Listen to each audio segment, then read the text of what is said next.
सम्पूर्णमा नमस्कार। आज चाहिँ म यो वाटरप्रुफको लागि युज गरिने डक्टर फेसिटको बारेमा भन्न म चाहिँ LW प्लस 101 र URP 301 कहाँ युज गर्ने र कसरी युज गर्ने धेरैको चासोको विषय रहेको हुन्छ र धेरैजना पनि कन्फ्युज भएका हुन्छन्। त्यसैले आज म चाहिँ यी दुईटा कहाँ युज गर्ने र कसरी युज गर्ने भन्ने कुरा भन्न गइरहेको छु। हाम्रो LW प्लस 101 यो चाहिँ हामीले सुरुमा चाहिँ यसलाई चाहिँ हामीले नर्मल्ली भनेको यो मिक्समा कङ्क्रिट मिक्समा राखेर त्यससँग मिक्स बनाएर हाल्ने गरिन्छ भने URP 301 चाहिँ हाम्रो जेनरली कोटिङको रूपमा युज गर्ने गरिन्छ। सुरुमा LW प्लस 101 चाहिँ हामीलाई यो चाहिँ जेनरली लिटरमा आउने गर्छ भने यो चाहिँ हामीलाई जेनरली केजीमा आउने गर्दछ र यसको हामीले युज भनेको चाहिँ एउटा भनेको छ रुफ कङ्क्रिटिङको लागि। रुफ कङ्क्रिटिङ भनेको चाहिँ नि छत ढलान गर्दाखेरि त्यसबाट ओस नपसोस् अथवा पानीहरू त्यसबाट चाहिँ नचियोस् भन्नको लागि हामीले युज गर्ने गरिन्छ। अर्को छ प्लास्टरिङमा मिसाएर गरिन्छ भने अर्को छ प्लास्टरिङमा प्लास्टर गर्दाखेरि चाहिँ नि मिसाएर गरिने गरिन्छ। अर्को छ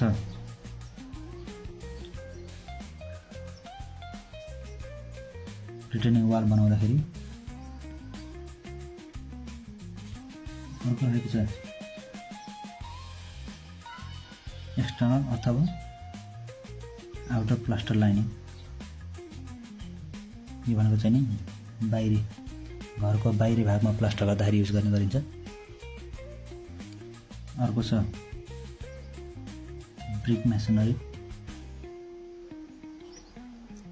ब्रिक मेसनरी बनाउँदा पनि हामीले त्यसमा मोटारमा मिसाएर त्यसलाई वाटरप्रुफ गराउन सकिन्छ।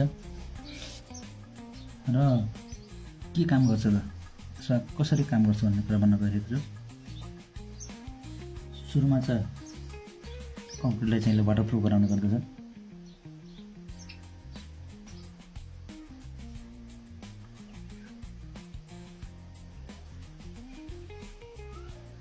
कङ्क्रिट वाटरप्रुफमा यसले चाहिँ क्र्याकलाई पनि एभोइड गर्ने गर्दछ।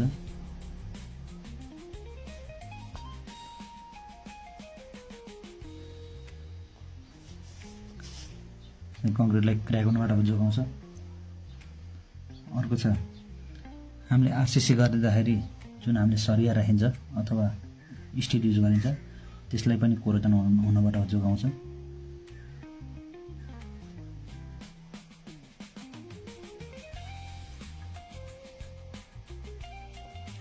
स्टिलले चाहिँ कोरोजन हुनबाट जोगाउँछ। र अर्को यसको पार्टहरू यसले चाहिँ वर्केबिलिटी पनि बढाउने काम गर्दछ।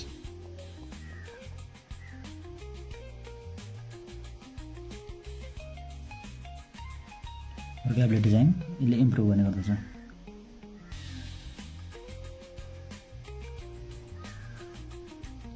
र हामी धेरैजना झुकिन्छौँ कि यसलाई रेसियो कति हाल्ने, यसलाई मिक्स कसरी गर्ने, युज कसरी गर्ने भन्ने कुरा धेरैजना झुकिरहेका हुन्छन्। यसको नर्मली रेसियो भनेको चाहिँ पर 1 ब्याग सिमेन्ट अथवा पर 50 केजी सिमेन्टको लागि चाहिँ हामीले चाहिँ 200 ml चाहिँ युज गर्नुपर्दछ।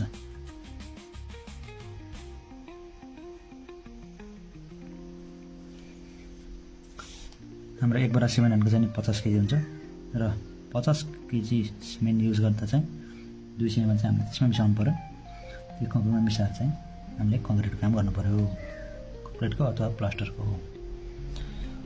यसै गरी हाम्रो अर्को रहेको छ URP 301। URP 301 भनेको चाहिँ नि हामीले जेनरल चाहिँ कोटिङको रूपमा युज गरिन्छ।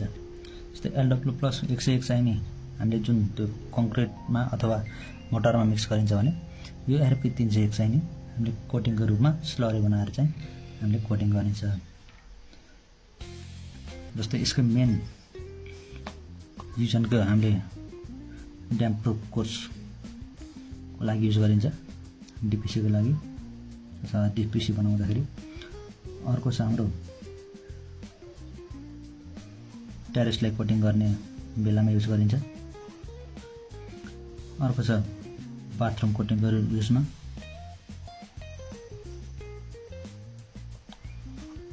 बाथरुमको पानी चाहिँ तल लिकेज नहोस् अथवा नरसाओस् भन्ने हेतुले चाहिँ URP 301 युज गर्ने गरिन्छ। र अर्को छ हाम्रो किचनमा युज गर्ने गरिन्छ र बाल्कनीमा। यसको मेन वर्क भनेको चाहिँ कहाँ काम गर्छ, त्यसले के काम गर्छ त भन्दाखेरि जस्तै कतै क्र्याक भयो भने चाहिँ नि त्यो क्र्याकलाई सिल गर्ने उद्देश्यले हामीले यसलाई कोटिङ गरिन्छ। प्रिपेयरिङ अथवा रिपेयरिङ।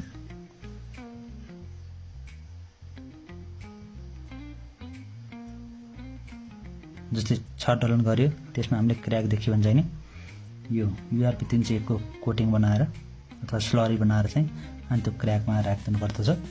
र त्यसले चाहिँ त्यो पानीलाई चाहिँ चुइनबाट जोगाउँछ। र अर्को छ जोइन्टमा कङ्क्रिट जोइन्ट। जस्तै नयाँ अथवा पुरानो कङ्क्रिटहरू छ भने त्यसलाई जोइन्ट गर्नु पर्यो भने चाहिँ नि हामीले यसको स्लरी बनाएर राख्ने गरिन्छ।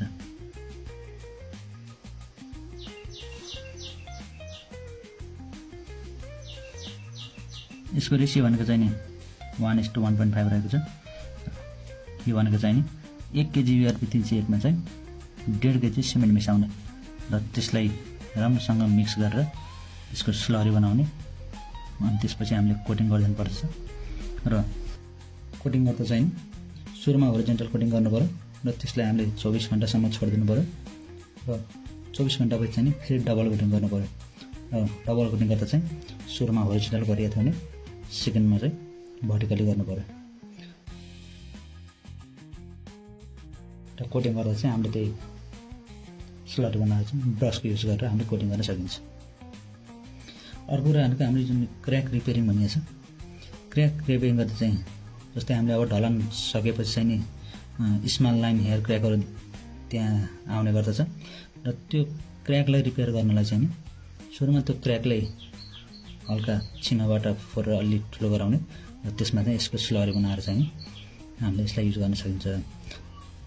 यो स्लरी गराउँदा चाहिँ हाम्रो जेनरल रेसियोको त 1 देखि 1:1.5 छ भने स्लरी गर्न चाहिँ 1:1 पनि गराउन सकिन्छ।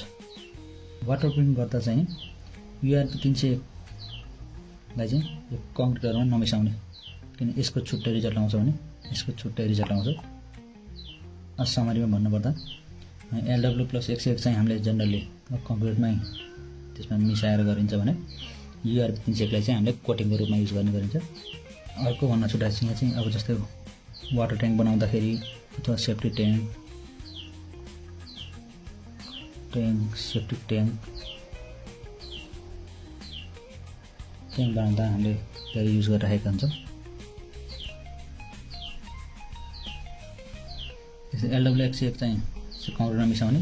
जस्तै अब हामीले ढलान गर्दाखेरि मिक्स डिजाइन जुन हाम्रो मिक्स डिजाइन रहेको हुन्छ त्यो मिक्स डिजाइनमा चाहिँ हामीले पर 50 kg मा चाहिँ 200 ml चाहिँ मिसाएर हामीले कङ्क्रिट गर्ने गरिन्छ। जस्तै प्लास्टरमा पनि त्यही हो, रिटर्निङ वाल बनाउँदाखेरि मोटरमा युज गर्नु पर्यो। एक्सटर्नल अथवा आउटर प्लास्टर गर्दाखेरि त्यही प्लास्टरको मोटरमा युज गर्नु पर्यो। जस्तै यिनीहरू चाहिँ पुरै यहाँ चाहिँ मोटरमा चाहिँ मिक्स गरेर राख्नु पर्यो। अब यसको काम भनेको चाहिँ एउटा कङ्क्रिटलाई वाटरप्रुफ गराउँछ अथवा वाटरप्रुफको काम गर्छ। क्र्याकिङलाई एभोइड गर्ने काम गर्दछ। स्टिललाई चाहिँ कोरोजन हुनबाट बचाउँछ र चाहिँ वर्केबिलिटी चाहिँ यसले इम्प्रुभ गर्ने काम गर्दछ। अब यसको रेसियो भनेको चाहिँ 1 ब्याग सिमेन्टमा चाहिँ 2 सेमा चाहिँ हामी मिसाएर युज गर्नु पर्यो। यसै गरी चाहिँ URP 301 भनेको चाहिँ जेनरली भनेको कोटिङको लागि युज गर्नु पर्यो। जस्तै यसको काम भनेको जस्तै डिपिसी लेभलमा चाहिँ हामीले कोटिङ गर्न सकियो। अनि टेरेसमा चाहिँ छत ढलान भइसकेपछि कोटिङको रूपमा युज गर्नु पर्यो। तर हामीले जेनरली ध्यान दिनुपर्ने कुरा भनेको चाहिँ कोटिङ गर्दा चाहिँ सुरुमा त्यहाँको लुज जोइन्टहरू जुन हाम्रो त्यो लुज जोइन्टलाई चाहिँ निकाल्नु पर्यो, राम्रोसँग सफा गर्नु पर्यो, ब्रस गर्नु पर्यो। अनि त्यसपछि बल्ल हामीले चाहिँ कोटिङ गर्नु पर्यो। र कोटिङ गर्दा चाहिँ नि एकचोटि होरिजेन्टल गर्नु पर्यो, त्यसपछि त्यसलाई 24 घण्टासम्म राख्नु पर्यो, त्यसपछि फेरि डबल कोटिङ गर्नु पर्यो। जस्तै अब बाथरुम कोटिङ गर्ने बेलामा अनि किचनमा त्यो बेसिनहरूको वरिपरि वा टाइलहरूको युज गर्ने बेलामा, अनि अर्को चाहिँ बाल्कनीमा, अनि अर्को चाहिँ वाटर ट्याङ्क अथवा सेफ्टी ट्याङ्कको जुन हामीले प्लास्टर गरिन्छ, प्लास्टर गरिसकेपछि त्यसलाई हामीले कोटिङको रूपमा युज गर्नु पर्यो।